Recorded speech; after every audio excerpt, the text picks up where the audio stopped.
विशाल भगवान की पावन चरण सन्निधि में कथा श्रवण कर रहे हैं। और आप सभी वैष्णव भक्त वृंद, उपस्थित श्रोता वृंद, सबको जय श्री कृष्ण, जय सिया राम, जय श्रीमन नारायण, जय जय श्री राधे।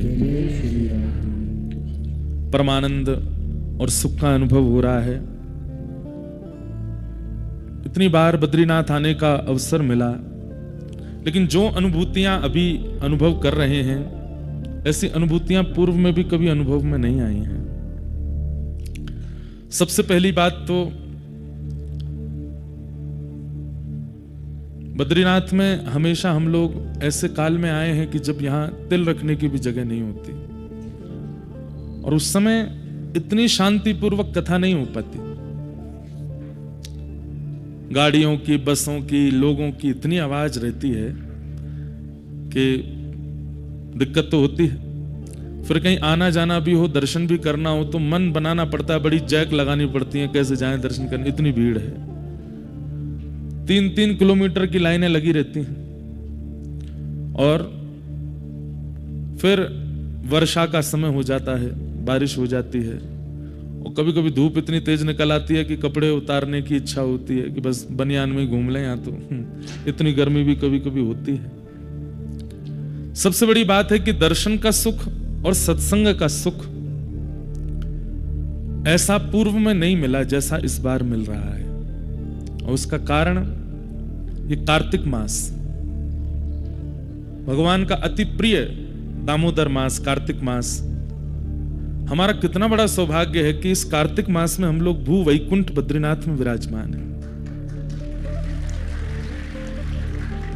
अगर संभव हो सके तो श्री तुलसी जी, उनकी जो थोड़ी सी आकृति, जो तुलसी जी का स्वरूप होता है, पत्र नहीं, जो उनकी डाल होती है, उसमें आगे थोड़ा रुई का फुआ लगा के शुद्ध देसी घी अर्पित करके और अग्नि प्रज्वलित करके बद्री विशाल भगवान की आरती कीजिएगा। ठाकुर जी को बहुत प्रिय लगती है तुलसी के द्वारा की गई आरती।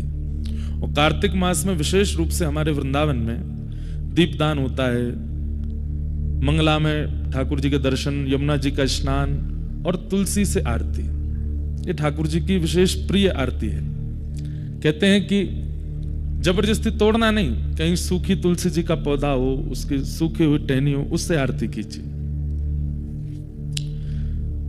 कितने एकादशी, कितने पूर्व के किए गए हमारे सत्पुण्य, सबका लाभ प्राप्त होता है वह आरती करने से। ठाकुर जी परम प्रसन्न होते हैं। उसमें भी आप लोग साक्षात भू वैकुंठ, पृथ्वी के वैकुंठ बद्रीनाथ में बैठे। बंधुओं, यह स्थान मूल रूप से तो महादेव का है। अगर आप यहां संकल्प लेंगे तो संकल्प में ब्राह्मण देवता आपके जब संकल्प बोलेंगे तो उसमें केदार खंडे, इसको केदार खंड कहते हैं, ये केदार खंड है। यहां पर किराए पर हैं हमारे बद्री विशाल भगवान। नारायण भगवान तो यहां किराए पर रह रहे हैं। ये मूल रूप से क्षेत्र तो महादेव का है। और जिन केदारनाथ भगवान का आप लोग दर्शन करते हैं, वे केदारनाथ प्रभु पहले यहीं विराजमान होना चाह रहे थे, क्योंकि पूरे हिमालय में सबसे व्यवस्थित स्थान बद्रीनाथ है। इतनी व्यवस्था और इतना व्यवस्थित वातावरण, ठीक है शीतल तो है, ठंडा तो है, लेकिन आप और कहीं जाकर के चार धाम में इतना लंबा समय नहीं रह सकते। गंगोत्री में रह पाएंगे, पर गंगोत्री बहुत नीचे है, गौमुखी तो बहुत ऊपर, वहां तो रह भी नहीं सकते।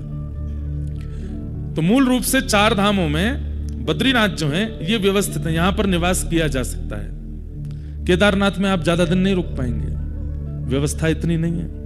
यमुनोत्री में ज्यादा समय नहीं रुक पाएंगे, व्यवस्था नहीं है। गंगोत्री में गौमुखी, जहां से गंगा जी प्रकट है, वहां नहीं रुक पाएंगे। गंगोत्री में तो रह सकते हैं। तो एकमात्र यही क्षेत्र है जहां निवास किया जा सकता है। क्यों? नर नारायण पर्वत की सन्निधि में मध्य में ये समतल भूमि है जहां पर हम लोग बैठे हैं। तो महादेव ने इसी भूमि का चयन किया, हम यहां विराजेंगे। लेकिन नारायण भगवान ने बोले आपसे पहले हमारी दृष्टि पड़ चुकी है यहाँ पे, हम इसको चुनेंगे। महादेव बोले आपको क्या करना है यहाँ पे, आप वैकुंठ में रहिए, तीनों लोकों के अधिपति आप, तो पूरी दुनिया में राज कर सकते हैं, लेकिन नाथ ये तप की भूमि है और आपको तप करना नहीं है, तो आप क्यों आएंगे। बोले नहीं, हमें भी तप करना है। महादेव बोले हम आपको तप करते देख नहीं सकते, हमारे स्वामी तप करेंगे हम कैसे देख सकते हैं, और आपको तप की आवश्यकता क्यों। तो कल मैंने बताया कि प्रत्येक मानव के लिए तपस्या कर रहे हैं ठाकुर जी। तो पहले महादेव ही विराजमान थे यहां पर,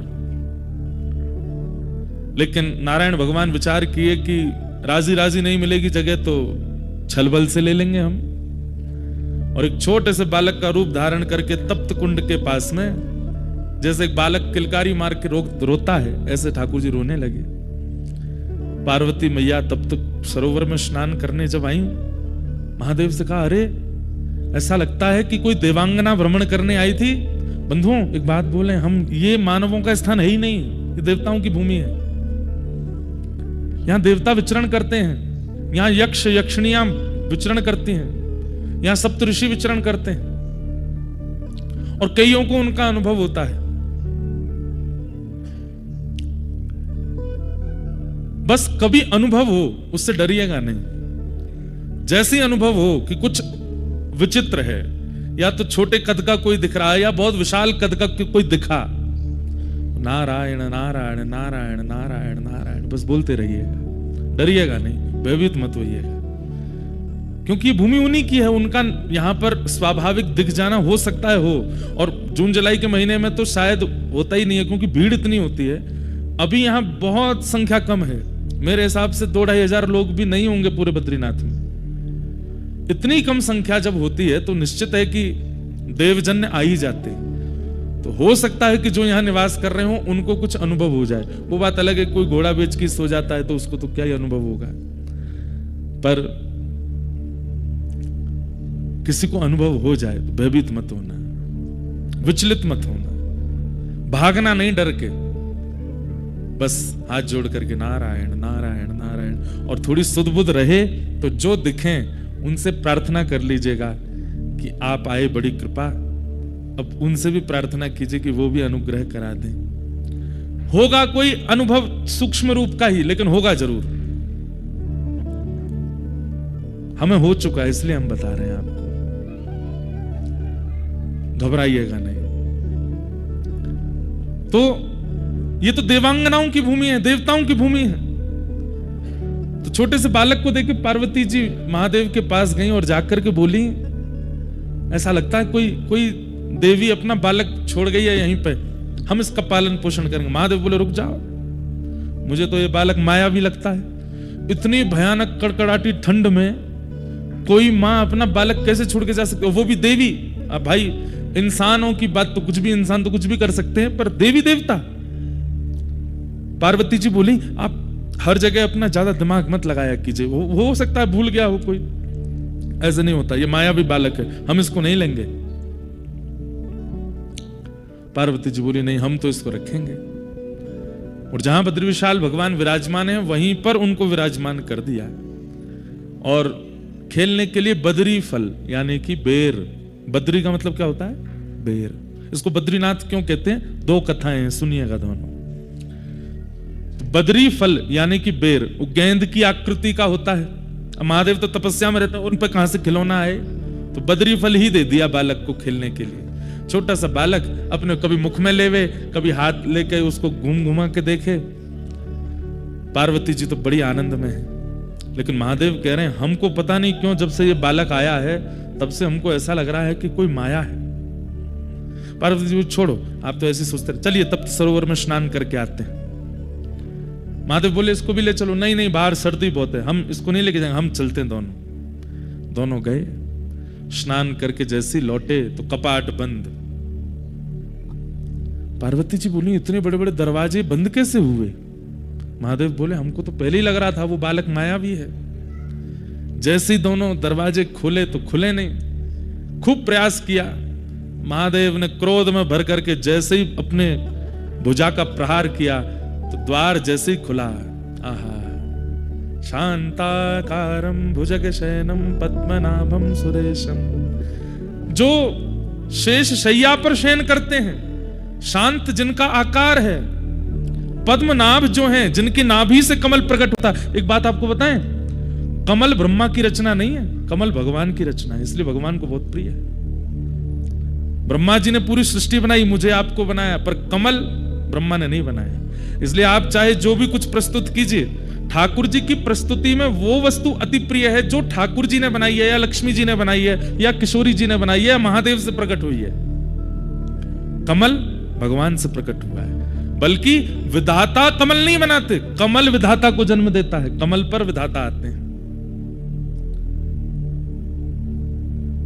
विश्वाधारम, पूरे विश्व के आधार जो हैं, ऐसे वेद वर्णम शुभांगम लक्ष्मीकांतम कमल नयनम योग भीर ध्यान गम्यम वंदे विष्णुम भव भयहरम सर्वलोकैकनाथम। ऐसे ठाकुर जी प्रकट हो गए और दोनों भुजा अपने घुटने पर रखी हैं और तपस्या की मुद्रा में ठाकुर जी विराज गए। महादेव हाथ जोड़ के बोले, भगवान आपको तप की आवश्यकता क्यों है? किसकी प्राप्ति करना चाहते हैं? किसी की नहीं, बस मानवों के सुख के लिए तप करना है। ये संसार के जीवात्मा प्रसन्न रहे, ये संसार के जीवात्मा कर्मफल प्राप्त करें, उनके लिए तप करना है। तो बदरी फल से जो बालक खेलते खेलते नारायण के रूप में प्रकट हो गए, इसलिए भी इनका नाम बद्रीनाथ है। दूसरा भाव, पूरे विश्व में नारायण जहां भी गए हैं लक्ष्मी साथ गई, यहां पे नहीं आई। क्यों? तपस्या में पत्नी साथ नहीं आएगी। उसके पीछे कारण क्या है? यहां पर भगवान बोले, भैया हम तप करेंगे, गृहस्थाश्रम थोड़ी निभाना है। यहां पर लक्ष्मी जी से कहा, आप वैकुंठ में रहिए, हम यहां तप की मुद्रा में विराज रहे हैं। ऐसे ही रो रहे थे बद्रीनाथ भगवान भी, बद्री फल दे दो बालक को। तो क्या बता रहा था मैं? लक्ष्मी जी को भगवान बोले, देवी हम तप करेंगे और तप के बीच में आप यदि हमारे साथ रहोगी, कभी कुछ सीरा बना लाओगी, लो बहुत ठंडा सीरा खा लो, कभी कुछ काढ़ा बना लाओगी, बहुत ठंडा कुछ काढ़ा पी लो, कभी सौल उड़ाओगी, कभी कंबल उड़ाओगी, कभी घी की मालिश करोगी, कभी गरम गरम जल लाओगी, कुछ करो, हमको तुम तप में देख तो पाओगी नहीं, इसलिए तुम वैकुंठ ही रहो, हमारे तप में विघ्न होगा। यहां के सेवायत बद्रीनाथ भगवान के स्पर्श करने वाले रावल जी को भी अधिकार नहीं है कि वो विवाह करें। वो भी आजीवन जब तक बद्रीनाथ भगवान की सेवा करेंगे वो भी ब्रह्मचर्य में रहेंगे, क्योंकि तपस्वी की सेवा ब्रह्मचारी ही कर सकता है। लेकिन लक्ष्मी जी से देखा नहीं गया। लक्ष्मी जी विचार करने लगी कि मैं क्या करूं, और तभी लक्ष्मी जी मन में विचार किया कि बदरी फल जो है, यानी कि बेर, ये जिस पेड़ पर लगता है उस पेड़ की तासील बहुत गर्म होती है। सबसे ठंडा वृक्ष होता है चंदन का, और सबसे गर्म वृक्षों में एक गर्म वृक्ष होता है बेर का। लक्ष्मी मैया ने विचार किया कि ठाकुर जी बैठे हैं, इतनी ठंडी वायु चल रही है, ब्यार चल रही है, बर्फ गिर रही है, मैं अपने नाथ को देख नहीं पा रही। तो जहां पर ठाकुर जी बैठे थे ठीक वहीं कमर लगा करके लक्ष्मी जी ने विचार किया, लक्ष्मी रूप में तो नहीं रह सकती, तब आप बदरी वृक्ष बनकर के प्रकट हो गए, ताकि इनका स्पर्श रहेगा तो ठाकुर जी को ज्यादा शीतलता का अनुभव नहीं होगा। इसलिए बद्रीनाथ, बद्री यानी बेर, और यहां की बद्री यानी श्री लक्ष्मी ही बद्री वृक्ष बन के खड़ी हैं, इसलिए बद्रीनाथ माने लक्ष्मीनाथ, वही ठाकुर जी यहां विराजमान है। ऐसे श्री बद्रीनाथ। इस भूमि की इतनी सुंदरता का कारण क्या है? भागवत में वर्णन है। जब भगवान यहां पर तप करने के लिए बैठे, तो कोई भी तप करने बैठे सबसे पहले सिंहासन हिल जाता है इंद्र का। इंद्र सोचता है कि अब ये तप करके मेरे सिंहासन को लेंगे। इंद्र को यह नहीं पता कि वो त्रिलोकीनाथ हैं, वो चाहते हैं तो तुम सिंहासन पर बैठते हो, लेकिन फिर भी उसको चिंता हो गई। इंद्र ने एक ही बाण है उसके पास सबकी तपस्या भंग कराने का, कामदेव से जाकर के कहा, ये हमारे तप कर रहे हैं ठाकुर जी, इनको कहीं ना कहीं इंद्र की पदवी चाहिए, आप जाकर के कुछ योजना बनाओ। कामदेव बोले, तुम पे एक ही काम है, कोई भी तप करने बैठता है मुझे भेज देते हो।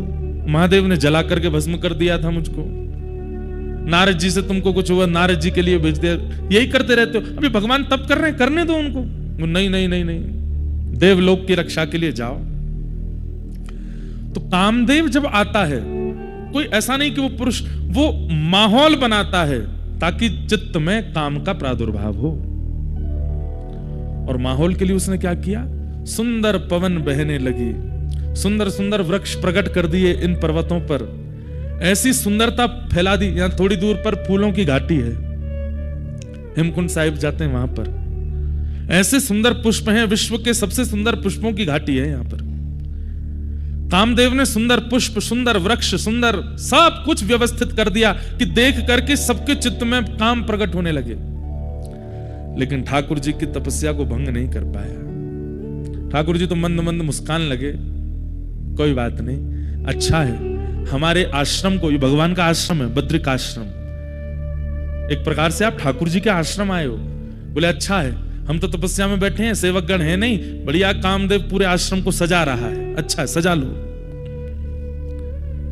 एक बाण चलाया वायु का, दूसरा बाण चलाया सुंदर वातावरण का, लेकिन तब भी ठाकुर जी का मन बिल्कुल विचलित नहीं हुआ। तब उसने तीसरा बाण चलाया, सुंदर सुंदर अप्सराओं को भेज दिया।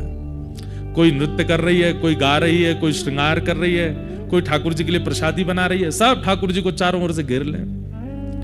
ठाकुर जी मंद मंद मुस्कुरा रहे हैं, देख करके बढ़िया है, आनंद करने तो। अनेक प्रयास करने पर भी जब ठाकुर जी की तपस्या भंग नहीं हुई, कामदेव ने सबरे बाण चला दिए। अंत तो गत्वा कामदेव आया और चरणों में आकर के क्षमा प्रार्थी हो गया। बोले नाथ, असंख्य वर्षों तक मैं आपको विचलित करने का प्रयास करता रहा, लेकिन आप ना तो विचलित हुए और सबसे बड़ी बात ना क्रोधित हुए। आपको गुस्सा भी नहीं आया, आप मुस्कुरा रहे हैं।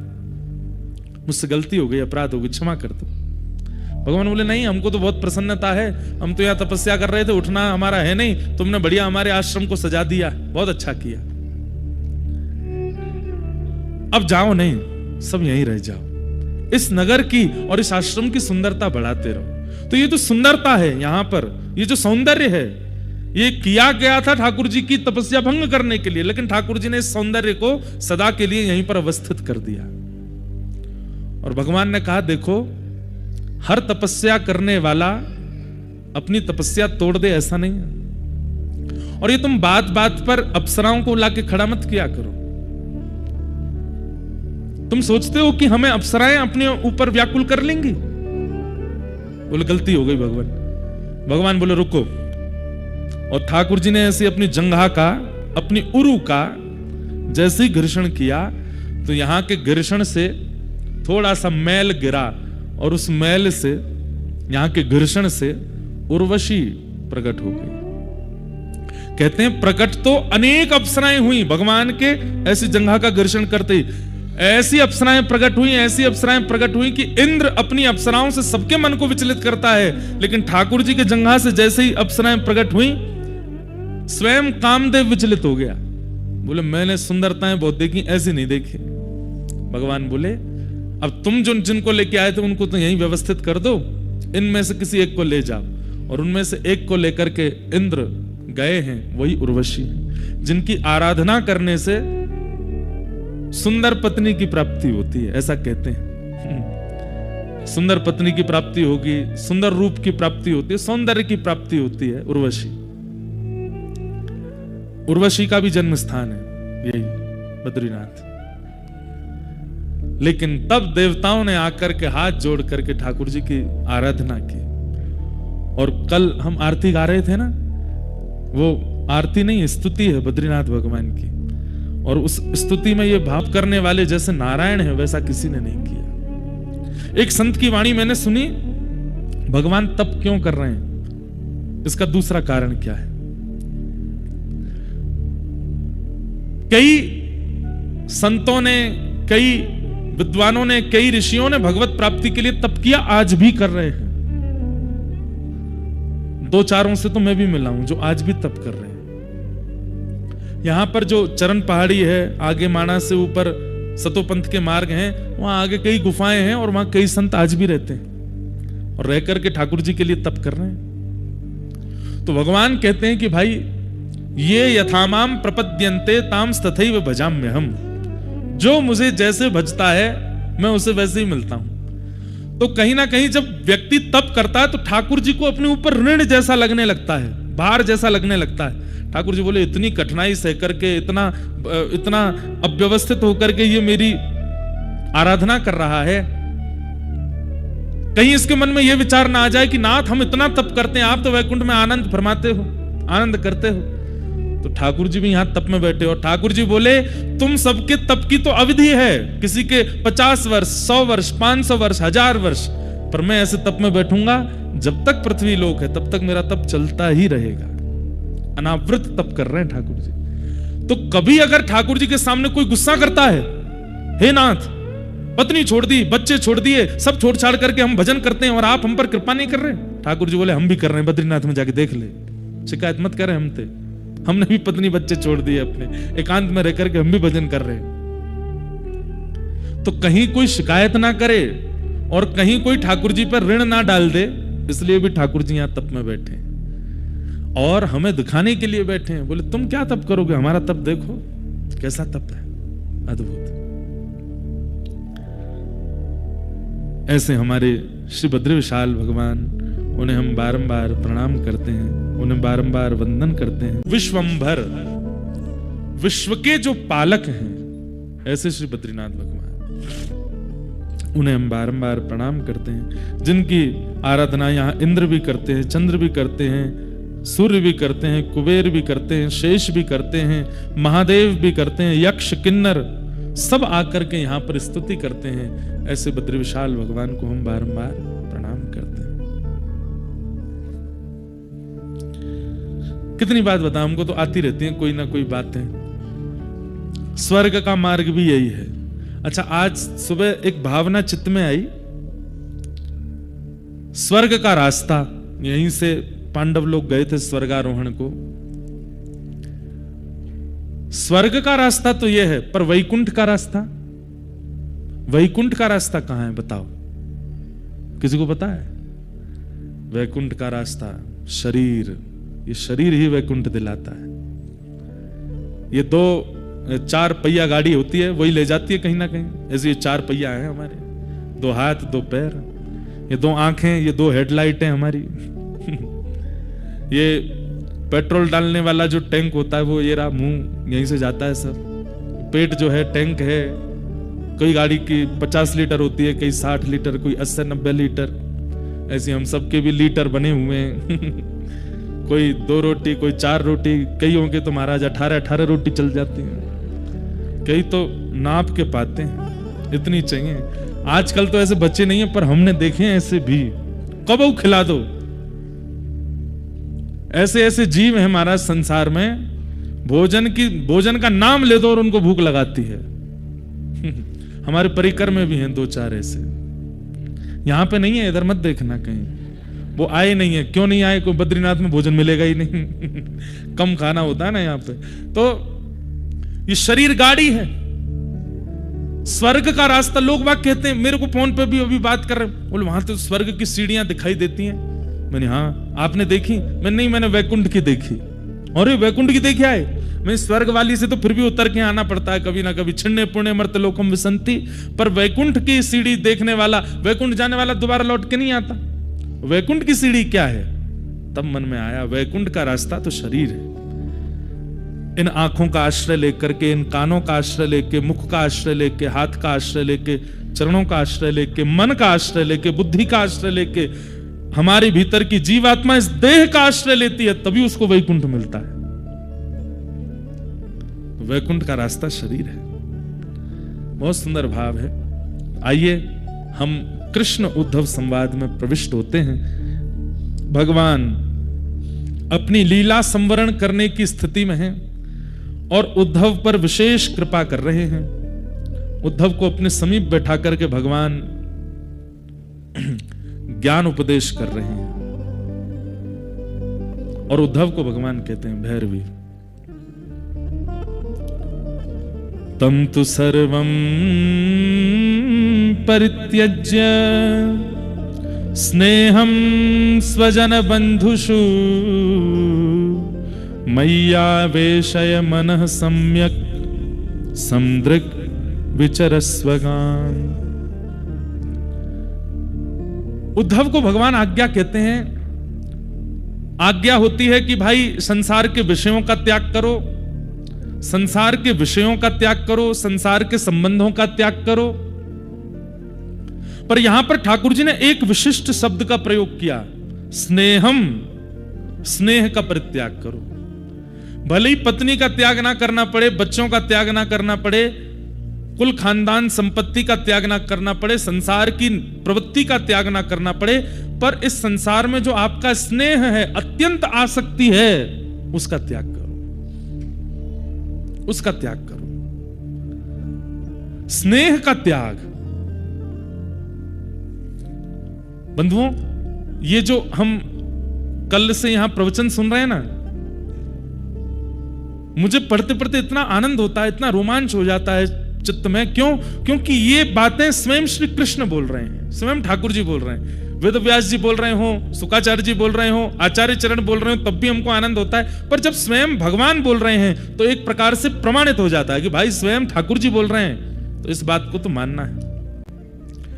ठाकुर जी यहां पर स्नेह के परित्याग की बात कह रहे हैं कि स्नेह का त्याग करो, सबके प्रति जो तुम्हारी आसक्ति है उसका त्याग करो। उद्धव जी महाराज सुन रहे हैं और उद्धव जी तुरंत प्रश्न करते हैं, योगेश योग विन्यास योगात्मन योग संभव निश्रेयसाय में प्रोक्त त्यागः संन्यास लक्षण।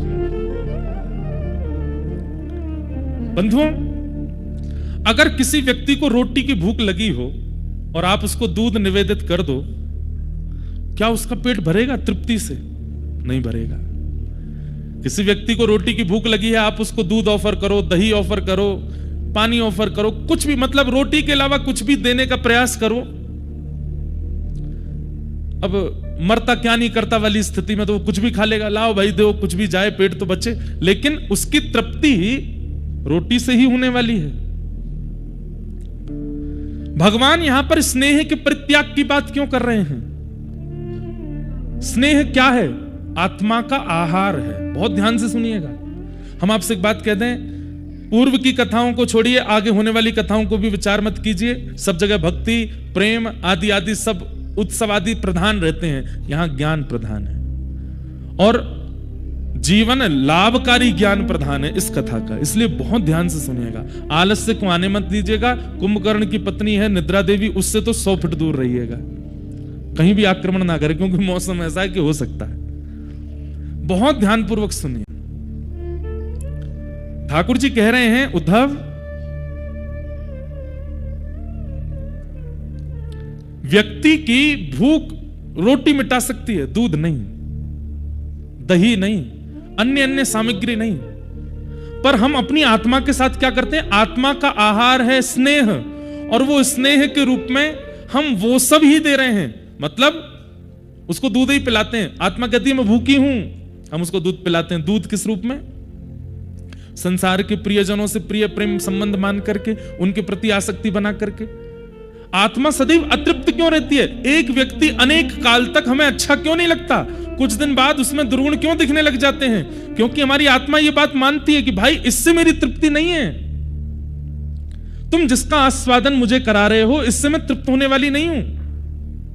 इसलिए संसार में चाहे कितना भी सुंदर व्यक्ति, कितना भी गुणवान व्यक्ति कोई भी जीवन में आ जाए, हम एक समय आने पर उससे तृप्त हो जाते हैं। क्यों? क्योंकि हमारी आत्मा कह रही है कि इससे मेरे जीवन के मेरा उद्धार संभव नहीं है। स्वयं भगवान कहते हैं स्नेह केवल मुझसे करो उद्धव, क्योंकि तुम्हारी आत्मा की तृप्ति केवल मुझसे होगी और किसी से नहीं होगी। बाकी सबों से तुम इंद्रिय तृप्त करते हो और तुम्हें ऐसा लगता है कि आत्मा तृप्त हो रही है। नहीं, इंद्रिय तृप्त होती है, आत्मा नहीं। तुम्हारे चित्त की तृप्ति का कारण तो केवल मैं बनूंगा। यहां से जितना नीचे उतरते चले जाओगे, इंद्रिय सुख के सामग्रियां खूब मिल जाएंगी। यहां इंद्रिय सुख की कोई समाधान नहीं है, यहां पर इंद्रियों सुख की कोई सामग्री नहीं है, पर फिर भी जाड़ा लग रहा है, ठंड लग रही है, कुकुड़ रहे हैं महाराज, बुखार में हैं, दवाई खा रहे हैं, सिरप पी रहे हैं, डॉक्टरों से मिल रहे हैं, लेकिन फिर भी चित्त सुखी है, आत्मा को तृप्ति हो रही है। कुछ नहीं तो बद्री विशाल को नहीं देख पाए तो आकाश को देख लेते हैं, पर्वतों को देख लेते हैं, उन्हीं से तृप्त होने लग जाता है चित्त। ठाकुर जी कह रहे हैं, उद्धव, व्यक्ति के आत्मा का आहार मैं हूं और वो मुझे छोड़ करके सब कुछ खिलाता है, इसलिए उसकी आत्मा कभी तृप्त नहीं होती। पत्नी भी जीवन में आवे, बच्चे भी जीवन में आवे, जो भी जीवन में आवे, अगर वो मेरे माध्यम से आएगा उसको तृप्ति का अनुभव होगा। अगर वो बिना मेरे माध्यम से केवल इंद्रिय सुख के लिए किसी को जीवन में आश्रय देगा, वो अतृप्त ही रहेगा। और अगर मेरी प्राप्ति नहीं कर पा रहे हो, मेरे से स्नेह नहीं हो पा रहा है, तो त्याग करो, धीरे धीरे त्याग करना प्रारंभ करो। जब ये घड़ा खाली होगा, जब इसमें मुझे अवकाश दिखाई देगा, खालीपन दिखाई देगा, तो मैं अपना प्रेम रस स्वयं उड़ेलने का प्रयास करूंगा। इसलिए त्याग करो। त्याग का मतलब शारीरिक त्याग नहीं, शरीर से त्याग करना उचित नहीं है, शरीर से त्याग करना बहुत श्रेष्ठ नहीं है। शरीर, मैंने कल भी कथा में कहा था, शरीर से किसी को छोड़ देना बहुत बड़ी बात नहीं होती, पर चित्त से छोड़ना ये बहुत कठिन होता है। एकादशी का व्रत हो, करवा चौथ के व्रत हो, माताएं अन्न त्याग देती हैं, पर यूं ही देखती नहीं चंद्रमा कब निकलेगा, कब निकलेगा। क्यों? अरे रोटी, तू कितनी भाग्यशाली है। कोई खाने वाला दिख जाता है तो करवा चौथ वाले दिन माताएं कहती हैं हमारे सामने मत खा गए। क्यों? हमने शरीर से तो त्याग कर दिया, पर चित्त से नहीं कर पा रहे। चित्त यूं ही ढूंढ रहा है। अब कल बद्रीनाथ में पहाड़ों के पीछे थे, चंद्रमा दिख ही नहीं रहे रात में। एक दो माताएं जहां हम रुकी वहां पे भी, यहां तो चंद्रमा दिख ही नहीं रहा है, कहां है? बोले पहाड़ों के पीछे छिप गया है। तो बेचारियों ने अपने घर में वीडियो कॉल करके कहा वहां का चंद्रमा दिखा दो। तो वीडियो कॉल करके जहां की वो हैं वहां के चंद्रमा देख रही हैं। बोले महाराज जी हमने तो वहीं का चंद्रमा देखा। मैंने बहुत बढ़िया, हो जाओ शुरू। शरीर से त्याग करना बड़ी बात नहीं है, चित्त से त्याग। और चित्त का त्याग कैसा है? चित्त का त्याग ऐसा है कि एक बार छूटा दोबारा आएगा नहीं।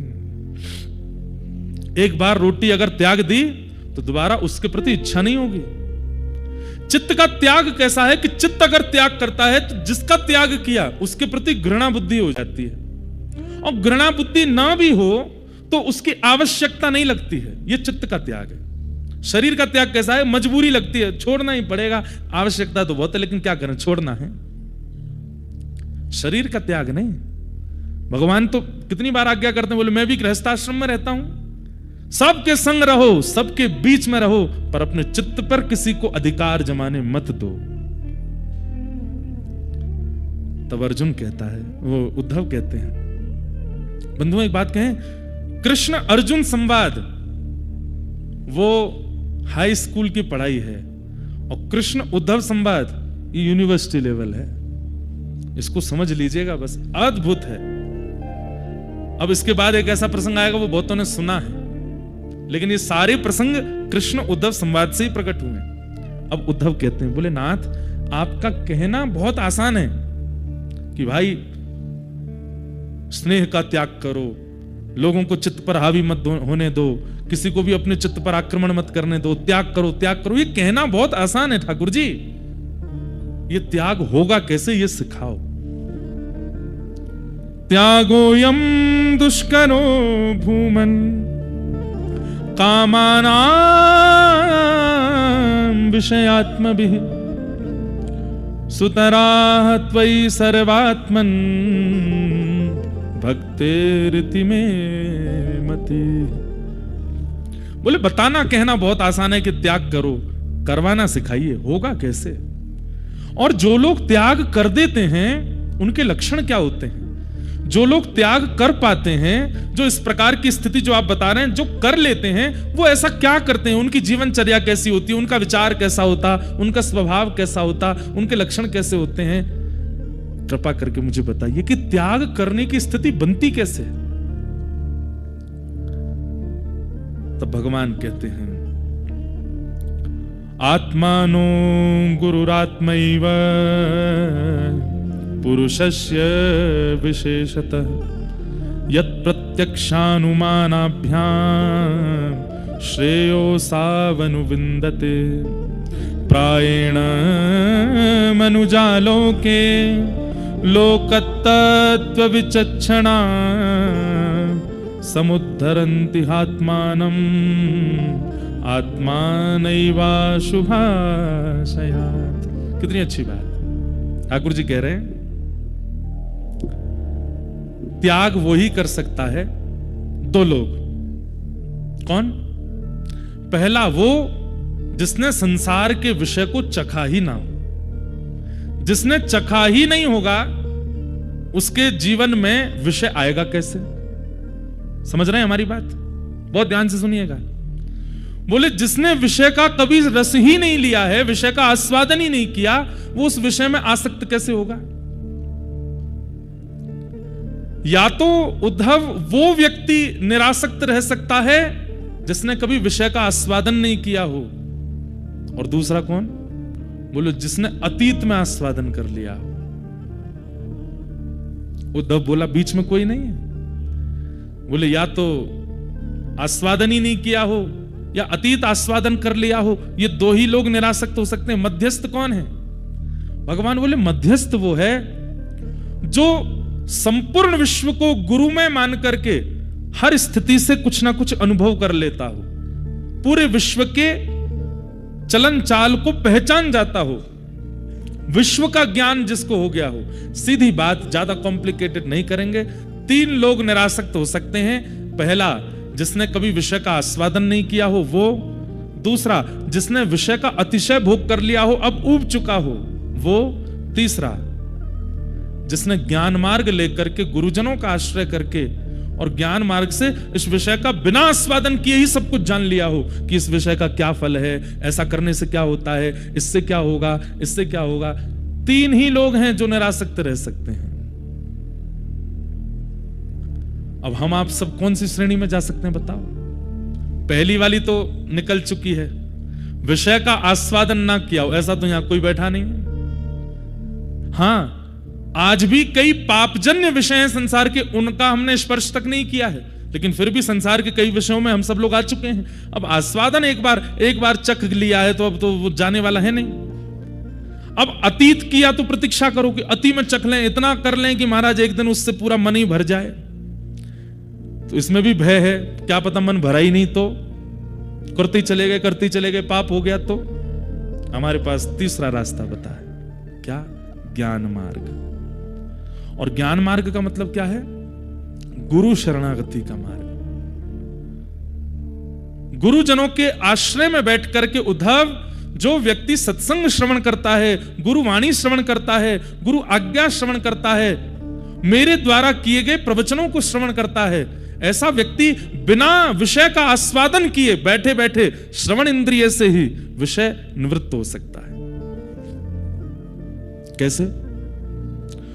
आप हलवाई की दुकान पर खड़े थे, लड्डू बन रहा था, आप देखते जा रहे हैं, अब घी डाल दिया, इसमें शक्कर डाल दिया, इसमें बेसन डाल दिया, अब तो इसमें जो है बढ़िया भुने हुए बादाम डाल दिए, अब तो इसमें जो है काजू डाल दिया, किशमिश डाल दी, बढ़िया घोंट रहे हैं महाराज, उसकी सुगंधी बेसन की आ रही है। आहा, अब तो बस यूं लग रही है कब बढ़िया लड्डू बने, गोल गोल गरम गरम मिले हमको।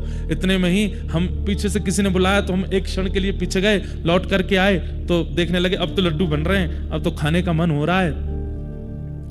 इतने में ही किसी ने आकर के बोला ये लड्डू मत खाना। आपने कहा मैं इसको इतनी देर से देख रहा हूं और इसका आस्वादन करने के लिए मेरी जीभ बिल्कुल लालायित बैठी है, आप मना कैसे कर सकते हो? बोले जैसे तुम पीछे गए थे ना, बोले हाँ, तभी एक सामग्री ऊपर से गिरी, उस सामग्री का नाम था विष, और वो विष इसमें गिर गया है। लेकिन ये लड्डू वाला केवल अपने लड्डू बेचना चाहता है, ये सोच रहा है इतनी सामग्री बन गई, ये बर्बाद चली जाएगी, इसमें अभी अभी विष गिरा है, इसके बाहरी परकोटे पे मत जाओ, ये बादाम पर आकृष्ट मत हो, तुम काजू पर आकृष्ट मत हो, इसका बेसन और देसी घी और इसके खांड का दर्शन मत करो, इसकी सुगंधी पे मत जाना, इसमें विष गिरा हुआ है, खा लोगे नीले पड़ जाओगे, प्राण निकल जाएंगे तुम्हारे। क्या होगा? जैसे ही सुना और प्रमाण भी मिल गया कि हाँ पास में एक शीशी पड़ी है, उस पर लिखा था ऊपर पॉइजन गिर गई है उसमें, क्या करोगे? भले ही आप 1 घंटा हलवाई की दुकान पर खड़े खड़े उसको देख रहे थे, जीभ लपलपा रहे थे, खाना है, पर जैसे ही पता चला कि इसमें विष है, खाओगे आप? चाहे आपकी प्रबल इच्छा हो गई है उसको खाने की, आप बिल्कुल अपलक नेत्रों से लड्डू देख रहे हैं और आपका बस मन हो रहा है कब ये मेरी जीभ पर जाए, लेकिन पता चल गया है कि इसमें विष है, पाएंगे आप? नहीं पाएंगे। फिर भी कोई पाएगा? हाँ ना कछु तो बोलो भैया, नहीं पाएंगे। लेकिन हजारों सालों से कथाएं होती आ रही हैं और हजारों सालों तक होते रहेंगे। हम यही बताते जा रहे हैं सारे कथा वक्ता कि जो लड्डू खाने के लिए बैठे उसमें विष है, फिर भी नहीं छोड़ रहे, फिर भी उसका आस्वादन करते। वो लड्डू क्या है? संसार के विषय भोग, संसार की आसक्तियां, संसार के वो सारे विषय जो हमको पकड़ लेते हैं अपने पास, नहीं करने देते कुछ भी, नहीं होने देते किसी और का, नहीं होने देते प्रभु शरणागति में। भगवान कहते हैं क्या करो? बोले सुनते रहो गुरुजनों की बात, वो कहते रहेंगे इसमें विष है, विष है, विष है, विष है, विष है। कभी तो मन चेतेगा, कभी तो मन चेतेगा, और जिस दिन मन चेत गया उस दिन संसार के सारे विषय विष के समान दिखने लगेंगे और बिना आस्वादन किए ही त्याग हो जाएगा। उद्धव, ये त्याग का मार्ग है। उद्धव बोला कोई प्रमाण दो। बोले प्रमाण दूं? बोले हाँ। तब भगवान कहते हैं सुनो, तुम्हें एक प्रमाण की कथा सुनाता हूं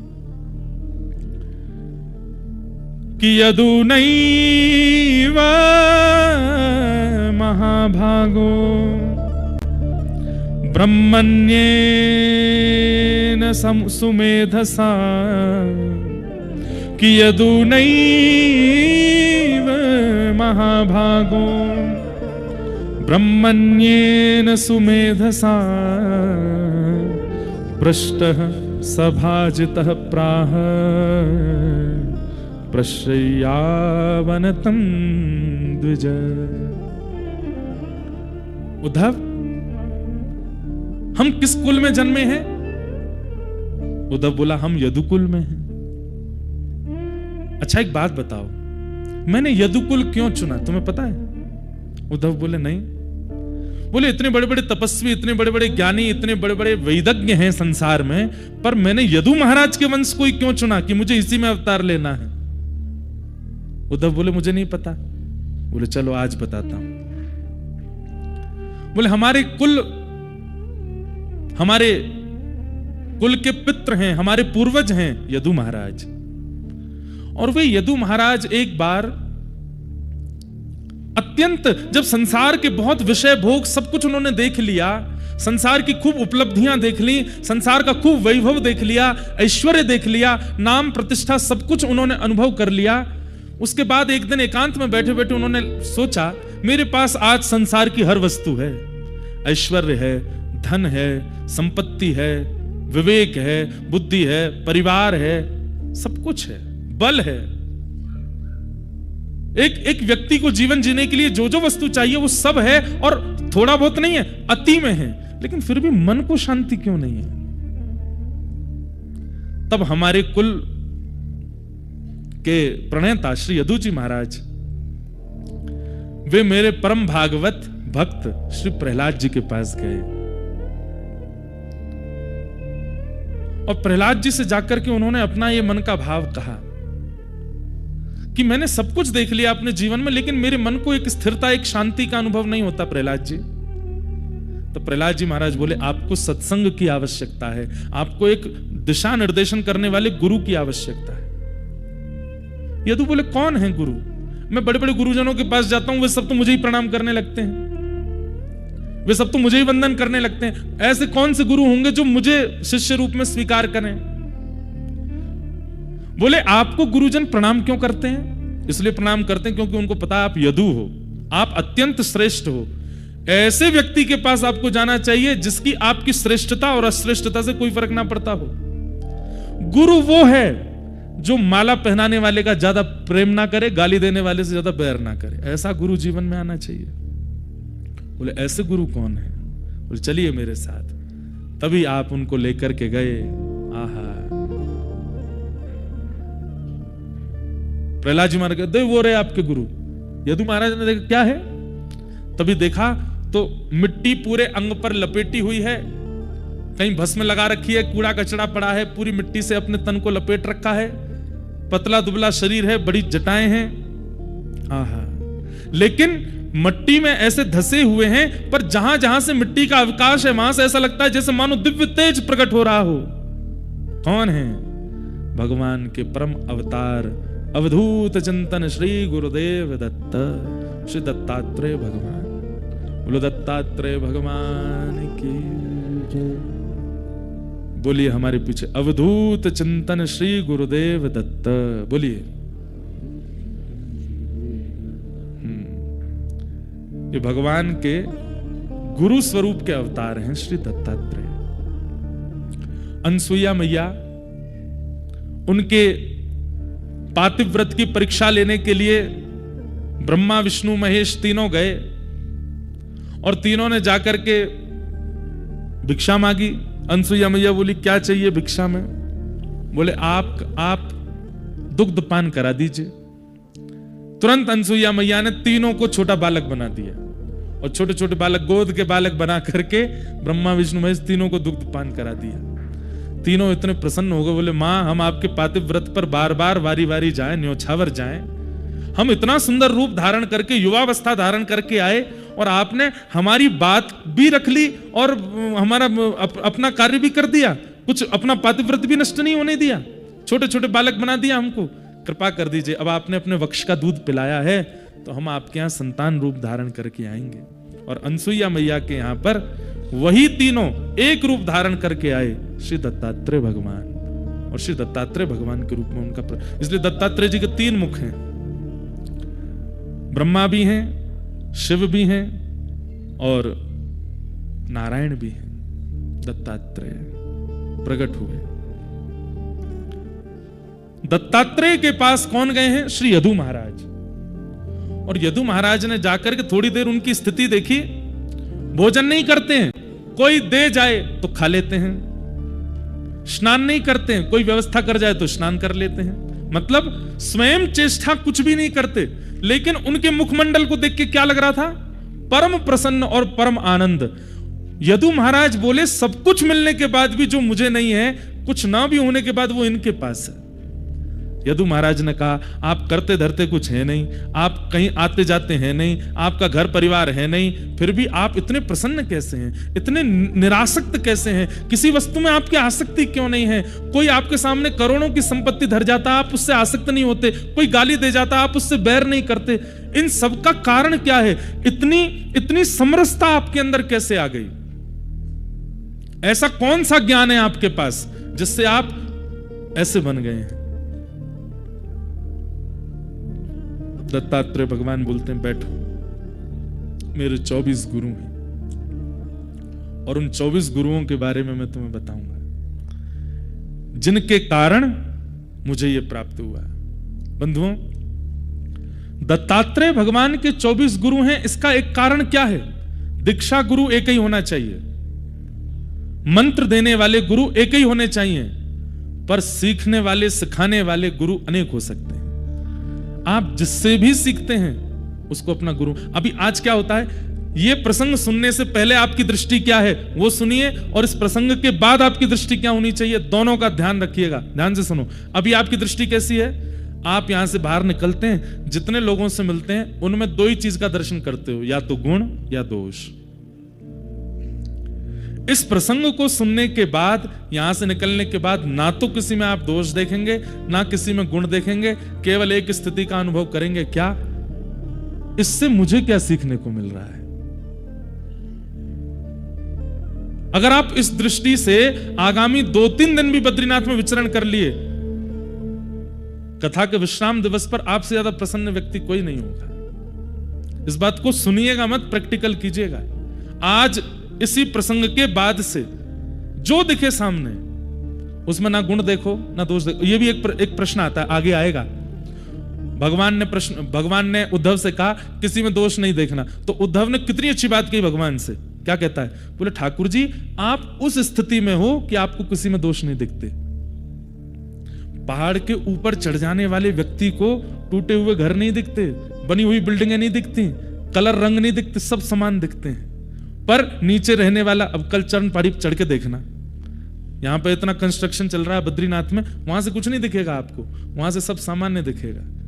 लेकिन नीचे व्यवस्थित रहने वाले व्यक्ति को सब दिखता है, गड्ढे भी हैं, कंकड़ भी है, कीचड़ भी है, सब कुछ दिखता है। तो उद्धव ने कितनी अच्छी बात कही। उद्धव क्या कहता है? बोले नाथ आप जिस स्थिति में, वहां से ये बोलना बहुत आसान है कि किसी में दोष मत देखो, पर हम जहां हैं वहां से हमको दोष दिखता है, हमको गुण दिखता है, हम इससे कैसे बचें?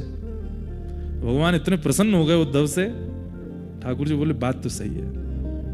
जब व्यक्ति करोड़पति बन जाता है ना, बहुत पैसा कमाने लगता है, और किसी व्यक्ति को बहुत मेहनत करता हुआ देखता है, तो वो करोड़पति व्यक्ति उसको ज्ञान देता है, फिर इतना पैसे के पीछे क्यों भाग रहे हो, रात दिन हमको देखो, रात में सो जाते हैं 10 बजे, सुबह उठ जाते हैं 6 बजे, समय देते हैं पत्नी को भी, बच्चों को भी, अपना समय से काम पे जाते हैं, सब करते हैं। तुम्हारी तरह नहीं 24 घंटा जो है लगे पड़े हैं कि बस यहां से भी पैसा मिले, वहां से भी पैसा मिले, ये भी मुझको 200 दे दें, यहां से भी 500 मिल जाए। वो व्यक्ति कहता है मेरी स्थिति में आके कहना ये बात, तुम अपनी स्थिति में हो, तुम करोड़पति हो भाई, तुम तो बोलोगे ही कि इतना भाग दौड़ क्यों करनी, पर हम तो अभी सामान्य हैं, हमको तो करना पड़ेगा। उद्धव की बात भगवान को बहुत अच्छी लगी। भगवान ने हृदय से लगा लिया उद्धव को। बोले उद्धव ये पहली बार हुआ था जहां ज्ञान देते देते ठाकुर जी पूछने वाले से प्रसन्न हो गए उद्धव से। भगवान ने हृदय से लगा, उद्धव मुझे तुम बहुत अच्छे लगते हो, कितनी अच्छी बात कह रहे हो, ये वास्तविकता है। मैं परमात्मा हूं, इसलिए मेरा कहना बहुत सरल है कि किसी में दोष मत देखो, किसी में गुण मत देखो, पर तुम जीवात्मा हो, तुम्हें तो दोष गुण दिखेगा। ठीक है, दोष गुण दिखने की प्रवृत्ति नहीं जाएगी ना, नहीं जाएगी तो फिर एक काम करो। बोले क्या? इतना तो तुमको करना पड़ेगा। बोले क्या? सब में गुण देखो, खुद में दोष देखो, सब में गुण का दर्शन करो। चाहे अपनी पद से कितना भी गिरा हुआ व्यक्ति तुम्हारे सामने आ जाए, उसमें भी गुण दर्शन करो। ये जीवित है, ये आज भी जी रहा है, इसमें गुण क्या है? और मैं आज भी भटक रहा हूं, मुझ में अवगुण क्या है?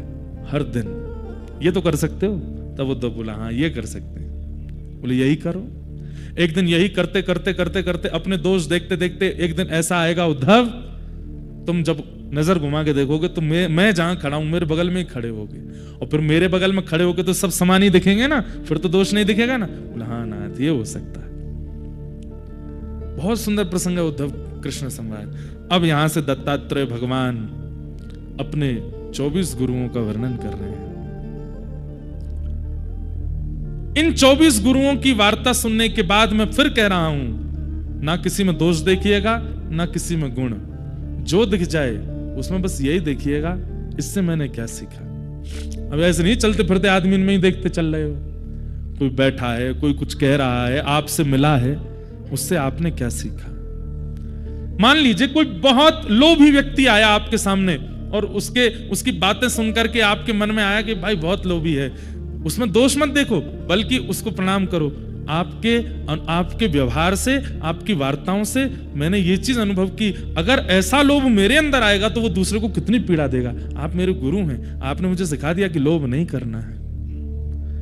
इस प्रकार हर जीव को, श्री महाराष्ट्र में संत हुए श्री एकनाथ जी महाराज, नाम सुना है?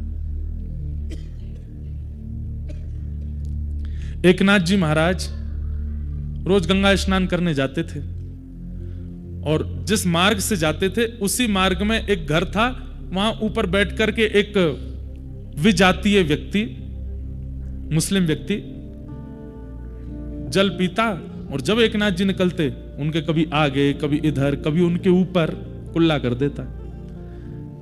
एकनाथ जी महाराज जितनी बार वो करता उतनी बार गंगा स्नान करते, निकल के आते, फिर कर देते, फिर जाते।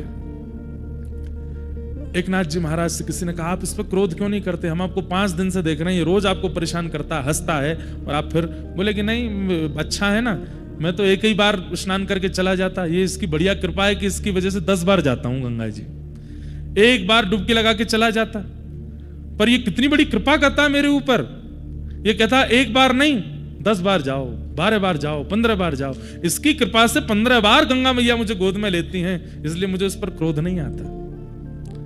ऐसी दृष्टि ये प्रसंग बना देगा। किसी में दोष मत देखो, सब में गुण देखो। दत्तात्रेय भगवान अपने 24 गुरुओं के बारे में बता रहे हैं। बंधुओं, हमने 1 महीना कथा करी है 24 गुरुओं के ऊपर। दत्त धाम नासिक में मास कथा हुई थी, और वहां प्रत्येक गुरु को एक दिन एक गुरु पर थोड़ी देर चर्चा करते थे। 30 दिन में 24 गुरु हो पाए थे, परंतु यहां हम ज्यादा इसका विस्तार नहीं करेंगे, लेकिन आप लोगों को करना चाहिए। यहां 24 गुरुओं से दत्तात्रेय भगवान क्या सीख रहे हैं वो बता रहे हैं, पर इन 24 गुरुओं के नाम सुनिए और इनसे आप क्या सीखते हैं ये आपको बताना चाहिए। हम कई कथाओं में ये होमवर्क दे चुके हैं, श्रोताओं को हम बोलते हैं जब भी दत्तात्रेय भगवान का प्रसंग आता है कि यहां दत्त भगवान जिस जिससे जो जो सीख रहे हैं वो तो आप सुन ही रहे हो, पर उनसे आपने क्या अनुभव किया वो आपको बताना है। आप भी करके देखना, किसी की बहुत इच्छा हो जाए 24 गुरुओं पर, आज जितने गुरु हो जाएं, हो सकता है 24 पूरे भी हो जाए, मन के ऊपर मन लग गया तो एक ही गुरु पर ज्यादा देर हो जाएगा, मन भाव आया तो 24 गुरु पूरे हो जाएंगे। इन 24 गुरुओं को सुनिए और इन गुरुओं का आप अनुभव कीजिए कि आपने इनसे क्या सीखा, या ऐसा आपको क्या पता चला कि उससे भी मानव सीख सकता है इन 24 के अंदर। इनके अलावा तो आप सीखते रहिए दुनिया से, पर इन 24 को ही देखिए। दत्तात्रेय भगवान कह रहे हैं, संत में गुरुवो राजन वह वो वृद्ध उपाश्रिता, यतो बुद्धि मुपादाय मुक्तो तामिह तंजुनु, पृथ्वी वायुराकाशम अपो अग्नि चंद्रमा रवि, कपोतो अजगरः सिंधु पतंगो मधुकृत गजः, मधुहा हरिणो मीन पिंगला कुररोर्भक, कुमारी सर्कृतः सर्प ऊर्णनाभि सुपेशकृत, एतमे गुरुवो राजन् चतुर्विंशतिरंशितान्, शिक्षावृत्तिभिरेतेषां वशिष्ठमिह आत्मनः। दत्तात्रेय भगवान ने अपने 24 गुरुओं के बारे में यहां बताया। राजन, मेरे ये 24 गुरु हैं। कौन कौन से? सबसे पहले पृथ्वी, वायु, आकाश, जल, अग्नि, चंद्रमा, सूर्य, कबूतर, अजगर, समुद्र, पतंगा या भौरा, मधुमक्खी, हाथी, शहद निकालने वाला, हिरण, मछली, वैश्या, कूरर पक्षी, बालक, कुवारी कन्या, बाण बनाने वाला, सर्प, मकड़ी और भृंगी कीट। ये मेरे 24 गुरु हैं। कई तो भूल गए होंगे कौन कौन से नाम बताए, कॉपी पेन लेके बैठे नहीं, कल हमने कहा था। चलो मन में ही आप याद कर लो। अब एक एक गुरु के बारे में देखिएगा क्या कह रहे हैं। उस बात को याद रखिएगा कि उद्धव ने क्या पूछा है। उद्धव ने क्या पूछा है कि त्याग बहुत दुष्कर है, ये कैसे हो सकता है। तब भगवान ने 3 मार्ग बताए हैं, या तो सेवन ही ना किया हो, या अति सेवन कर लिया हो, या मध्यस्थ बताया, गुरुजनों के यहां बैठ करके उनसे ज्ञान लेकर के अनुभव करके उसका त्याग कर दिया हो। ये तीसरा मार्ग है। आप संसार के विषयों से मुक्त कैसे हो सकते हैं? ज्ञान मार्ग से। और श्री दत्तात्रेय भगवान यहां अपने 24 गुरु बता रहे हैं। सबसे पहले गुरु का नाम है पृथ्वी। तोड़ी। पृथ्वी से मैंने क्या सीखा? इधर देखिए सब लोग। दत्तात्रेय भगवान कहते हैं मैंने पृथ्वी से क्या सीखा? धैर्य, सहनशीलता। पृथ्वी के समान सहनशील कोई नहीं है संसार में। आवाज आ रही है? गड्ढा किया जा रहा है पृथ्वी में। हमें कोई जरा सी मच्छर भी काट जाता है तो लेके आते हैं, बोले रुक जाओ बाद में बात करेंगे, पहले इसकी हत्या कर दें। लेके बैठे रहेंगे, जैसे आया मर गया। अब बताओ क्या कह रहे थे? काट रहा है हमको। ये पृथ्वी और ये पर्वत पता है क्या है?